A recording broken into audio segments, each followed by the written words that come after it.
Hey, Brian from Garage Mall. Today I am going to be going over like suspenders and I guess suspender buttons, logger jeans, the whole 9 yards. I'm a working guy. I mean, we have Garage Mall, do a lot of car maintenance and stuff in there. But so I'm always wearing suspenders in the shop. And on top of that, I have a milk business where I'm constantly grabbing like milk, glass bottle milk containers, putting them into people's coolers and stuff in front of their house. So I'm constantly bending over, getting in and out of the van, and a belt just doesn't cut it anymore. You know, it just you need a little bit something more. So I've always been wearing these clip-on type style suspenders that they clip onto your jeans and everything. But the one downfall is it's a thin metal piece that's on the clasp, and they just after a while they just start pulling up and then coming loose. But these were actually a very good recommended pair that if you're going to get them and you want something quick and easy to clip on and you're not using them every single day, like if you're casually using them on weekends and stuff, these will probably last you a long time. Me, on the other hand, every single day, day in and day out, they just weren't lasting. Another pair of suspenders. This is the one that I wear around the shop, and I absolutely love these. These are my Husqvarna, and you can tell they're kind of dirty and greasy. But these have more of kind of like a bare clasp on it. The metal is definitely thicker and definitely more rugged. But these are the ones that I wear around my shop. It's got the wider band on it. But ultimately, I was looking for something that was like this. You know, it's got a thinner strap, and I tend to like to wear them underneath my shirts, just because I like to have my shirts untucked and stuff. Kind of helps with the hiding the belly. But then I came across these suspenders, and I've seen them for years, and I think we all have if you've ever looked at suspenders. And these are the ones that had like the button down kind of suspender links on them. The only problem is, like, you have to buy these jeans that are called logger jeans, and I'll put a couple links to them, but they're like $60 to $70 a pair. Yeah, that's getting kind of crazy. So I use Wrangler jeans just because I wear them so much. I end up like basically wearing them out. You know, more like in the crotch area. I'm sure we all know that, like legs rubbing together.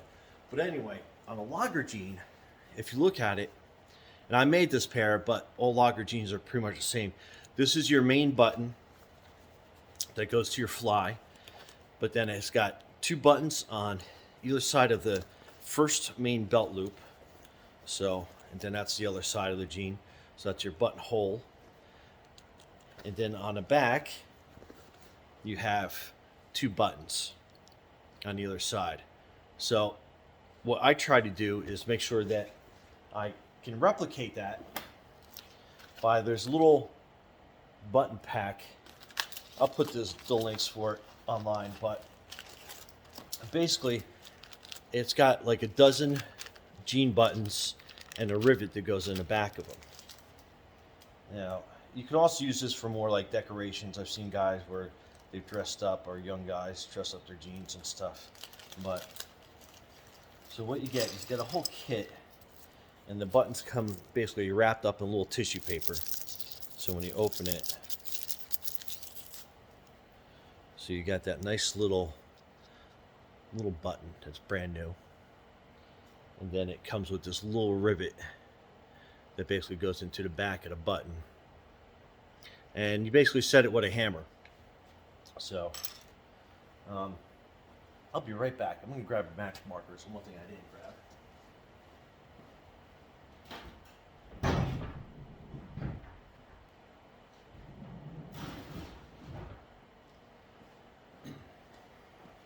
Hopefully, I edited that out and I'm back in a flash.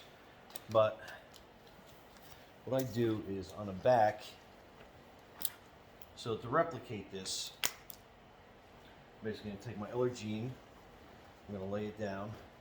But initially, what I did is I put probably, it's about 1.5 inches off center, roughly, from your belt loop. So basically, you got the 1.5 inches. So I'm going to put a mark on the other side with a magic marker. And once you get the first pair done, you can kind of like stencil and carry it over onto your other pair.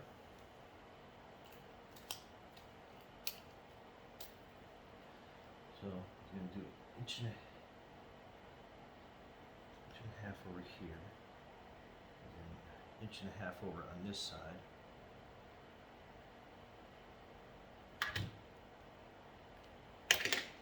Now I marked the dots. It's kind of hard. I think you can probably see that one, and then probably see that one better on that side. But 1.5 inches off center from there. And then what you're doing is you are taking that's a 3-inch nail, and then you are going to put it in the center of that hole. And then I use a piece of wood to hammer into. And then you want to use, I guess, a smaller hammer. You don't want to use something that's like super heavy. And you just tap it so it pokes through the other side of your jean. So that's going to be your new rivet hole. And then on the other side, same thing. And like I said, it doesn't take much to go through. It's a quick little hammer. And then you're taking your new button. Kind of small detail to show on the camera, but you're putting your rivet back through this little hole in the back side.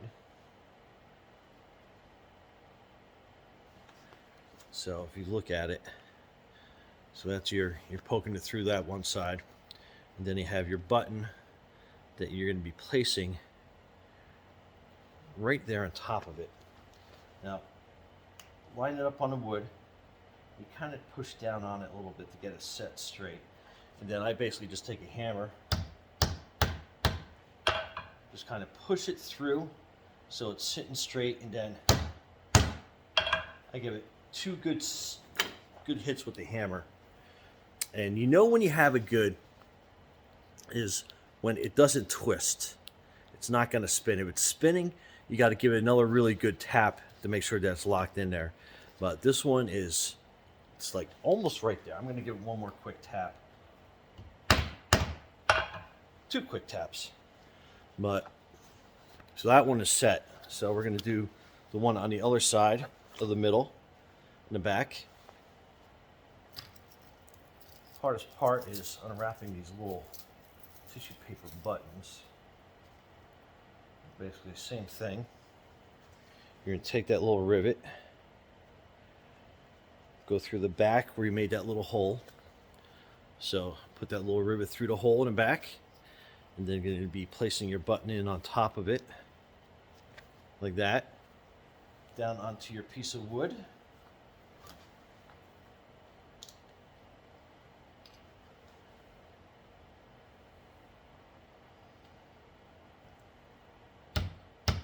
Quick couple taps to just line it up.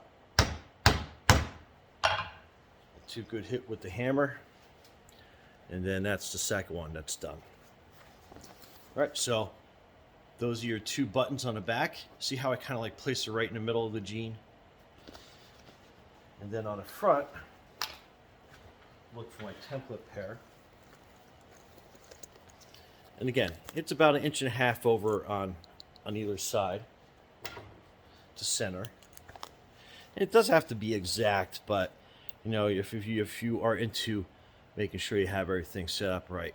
So see how it's 1.5 inches off, and then that is basically 1.5 inches off the center. Okay, so that's our template pair. So again, I take the tape measure, and then we'll be measuring down the middle, 1.5 inches over with the magic marker.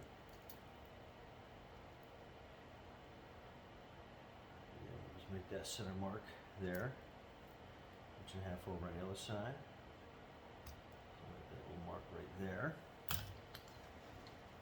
And then on the other side of your jean, basically doing the same thing. 1.5 inches off center. And about 1.5 inches off center on this side.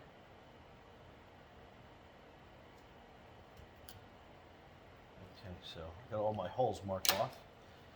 And then we just start tapping away on this. Line that up in the center.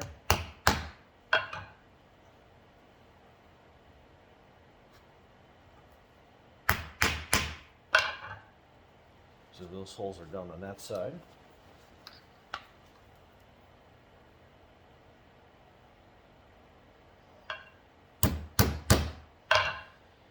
And you can do this with basically any brand jean that's out there. And again, I prefer the Wrangler jeans. I just think that I get them at Walmart for like 20, 25 bucks. Get them on Amazon, same thing. Sometimes they got like a 2-for-1 deal or something that you can get.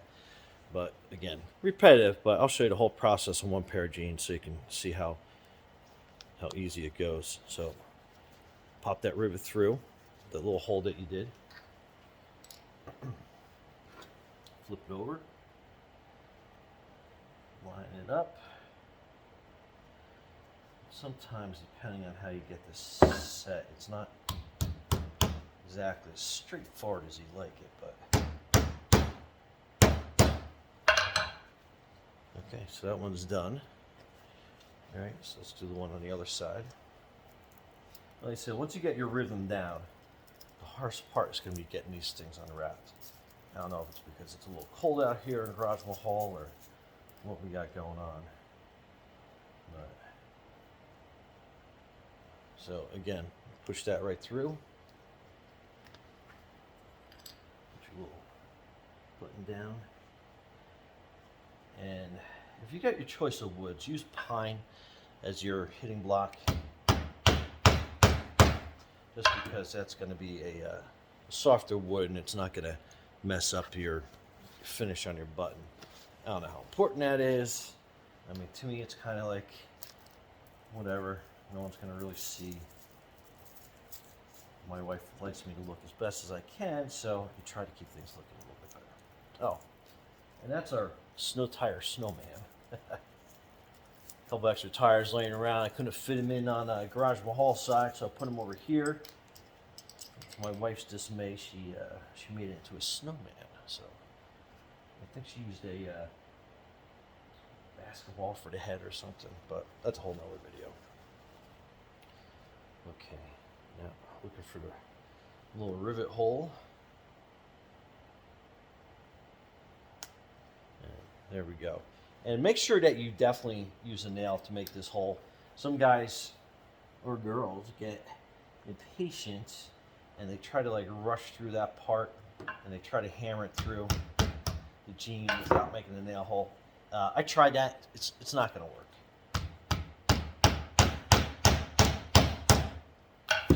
And the main reason why it's not going to work is because you're going to get some of that jean material that's going to go through the actual jean itself.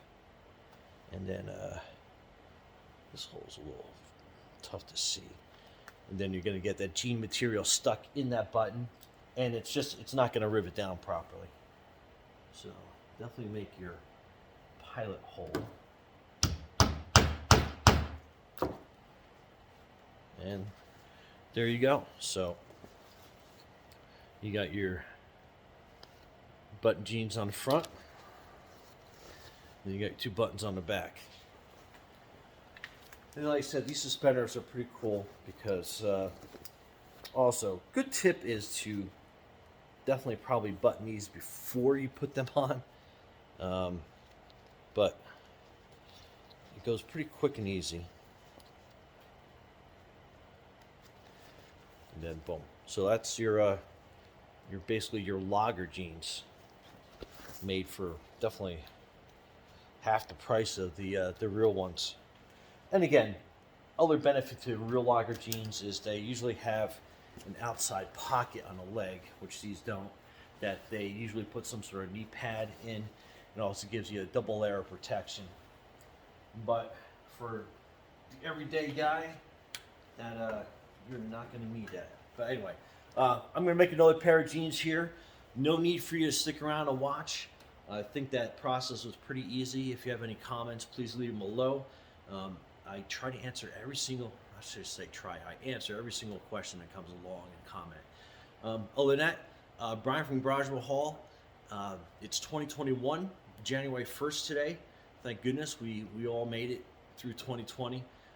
Be safe out there. Thanks for watching and subscribing. Have a great day.